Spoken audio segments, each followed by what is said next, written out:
ACB సోదాల్లో కీలక పరిణామం ఒకటి వెలుగులోకి వచ్చింది. డీఎస్పీ భీమిరెడ్డి ఇంట్లో నిర్వహించిన తనిఖీల్లో అధికారులు డైరీని స్వాధీనం చేసుకున్నారు. ఆ డైరీలో 15 మంది బినామీలకు సంబంధించిన వివరాలు నమోదు చేసినట్లు గుర్తించారు. ఇప్పటివరకు నిర్వహించినటువంటి దర్యాప్తులో సుమారు 200 కోట్ల రూపాయల విలువైన ఆస్తులను ఏసీబీ గుర్తించింది. 16 ప్రాంతాల్లో ప్రాపర్టీలు ఉన్నట్లు అధికారులు నిర్ధారించారు. భీమిరెడ్డి నివాసంలో సోదాల సందర్భంగా కిలో బంగారం, 40 లక్షల రూపాయల నగదు స్వాధీనం చేసుకున్నారు. ఈ కేసులో మరిన్ని ఆస్తుల వివరాలు బయటపడే అవకాశం ఉందని అధికారులు భావిస్తున్నారు.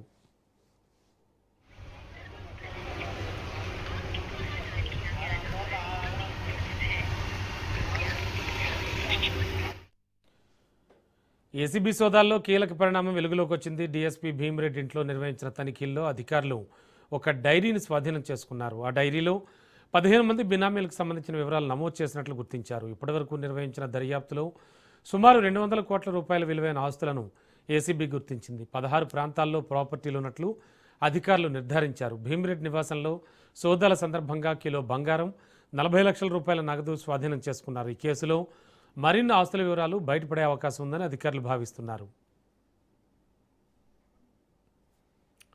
ఇదే అంశానికి సంబంధించి లేటెస్ట్ అప్డేట్స్ మా కరెస్పాండెంట్ పవన్ అందిస్తారు. పవన్, భీమిరెడ్డి ఇంట్లో చాలా ఆస్తులు, విలువైన పత్రాలు ఇంకా చాలా స్వాధీనం చేసుకున్నారని చెప్తున్నారు. సోదాలు పరిస్థితి ఏమిటి, కొనసాగుతున్నాయా? డిఎస్పీ భీమిరెడ్డిని ఏసీబీ అధికారులు అరెస్ట్ చేశారు. ఎందుకంటే అవినీతి అక్రమాస్తులు కూడబెట్టడని చెప్పి కూడా ఏసీబీ అధికారులు నిన్న సోదాలు నిర్వహించిన నేపథ్యంలో చాలా కీలకమైన విషయాలను కూడా కనుగొన్నారు.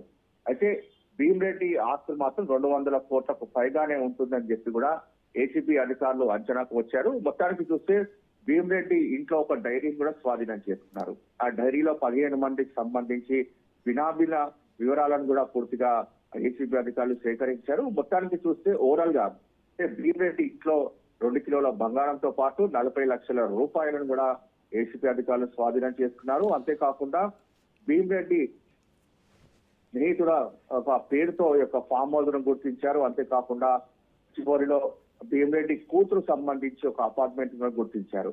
మొత్తానికి చూస్తే 200 కోట్లకు పైగానే యొక్క అక్రమాస్తులు కూడబెట్టడని చెప్పి కూడా ఏసీబీ అధికారులు ఇప్పటికే గుర్తించిన నేపథ్యంలో నిన్న అరెస్ట్ చేసి రిమాండ్ కు తరలించిన పరిస్థితి చూస్తున్నాము.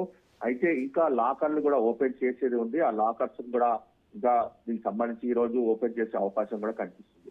మొత్తానికి ఓవరాల్ గా చూస్తే భీమిరెడ్డికి సంబంధించి ఇంకా దర్యాప్తు కొనసాగుతూనే ఉంది. పూర్తి సమాచారం ఏసీపీ సోదాలు అనంతరం చెప్తామని చెప్పి ఇప్పటికే ఏసీపీ అధికారులు కూడా చెప్తున్న పరిస్థితి కనిపిస్తుంది. మొత్తానికైతే ఫామ్ హౌస్ తో పాటు గచ్చిబౌలి ఇల్లు, అంతేకాకుండా బెంగళూరులో 1 ఎకరం సంబంధించిన భూమిని కూడా ఏసీపీ అధికారులు గుర్తించారు. మొత్తానికి ఓవరాల్ గా అన్ని కోణాలు కూడా దర్యాప్తు చేస్తున్నామని చెప్పి ఇటు ఏసీపీ అధికారులు అంటున్నారు. Okay, thank you.